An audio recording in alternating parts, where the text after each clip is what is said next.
सब लोग पॉजिटिव हो और पार्टी की रीढ़ हो, पार्टी की वो मजबूत कड़ी हो कि आपके इलाके में विरोधी दल टिक नहीं सकता आप लोगों के सामने। इसलिए भी आपको बधाई देता हूं मित्रों।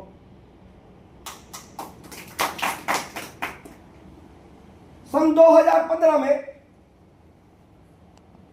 प्रशिक्षण अभियान चलाया गया था।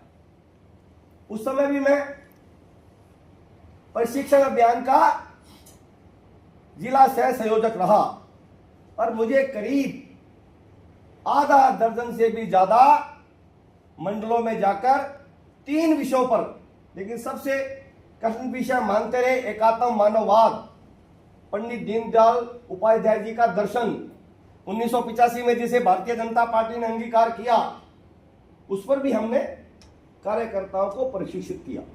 मित्रों, ये प्रशिक्षण क्यों चलाया जाता है? मुझे एक पत्रकार ने पूछ लिया पिछले दिनों में कि भारतीय जनता पार्टी प्रशिक्षित क्यों करती है। मैंने उस पत्रकार को कहा कि 1990 में 9, 10, 11 अगस्त 1990 में मैं खुद भारतीय जनता युवा मोर्चा के अखिल भारतीय प्रशिक्षण शिविर में बनारस गया था, वाराणसी गया था, तिलक प्रेक्षागृह। उस समय राजनाथ सिंह जी, जो इस समय देश के रक्षा मंत्री है, डिफेंस मिनिस्टर है, वो भारतीय जनता युवा मोर्चा के राष्ट्रीय अध्यक्ष थे। प्रशिक्षित क्यों किया जाता है?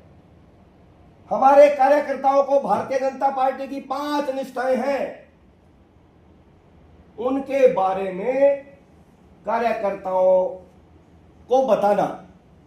कांग्रेस में कहीं कोई प्रशिक्षण नहीं होता।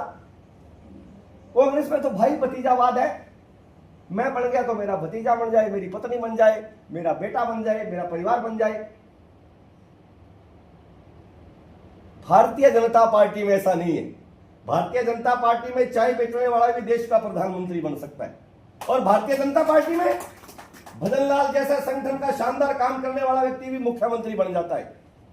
तो मैंने उस पत्रकार को कहा कि हमें प्रशिक्षण के जरिए राष्ट्र सेवा सिखाई जाती है। हमें प्रशिक्षण के जरिए समाज के अंतिम छोर पर खड़े व्यक्ति के उत्थान का कैसे किया जाए, हमें प्रशिक्षण में यह सिखाया जाता है। हमें यह भी सिखाया जाता है कि किस गली मोहल्ले, गरीब मोहल्ले में कोई शिक्षा से वंचित है, तब उसकी शिक्षा व्यवस्था का इंतजाम करेंगे। किसी को स्वास्थ्य सेवाओं का लाभ नहीं मिल रहा है, तो भारतीय जनता पार्टी का प्रशिक्षित कार्यकर्ता उसको वो लाभ दिलवाएगा। उसके इलाके में कोई समस्या है, राज किसी का हो कोई फर्क नहीं पड़ता, लेकिन जहां भारतीय जनता पार्टी का कार्यकर्ता बैठा है वहां मित्रों समस्या नहीं होती। यह प्रशिक्षण का मूल उद्देश्य है। मैंने कहा कांग्रेस की तरह भ्रष्टाचार करना, घोटाले करना, नैना शादी को तंदूर में भून देना बड़ी पुरानी बात है। एक सुशील शर्मा ने बोला, तो बड़ी पुरानी बात बता रहा हूं मैं। 84 में 10,000 सिखों को जिंदा जला देना, ऐसी बहुत सी बातें जो कांग्रेस अपने कार्यकर्ता को सिखाता है।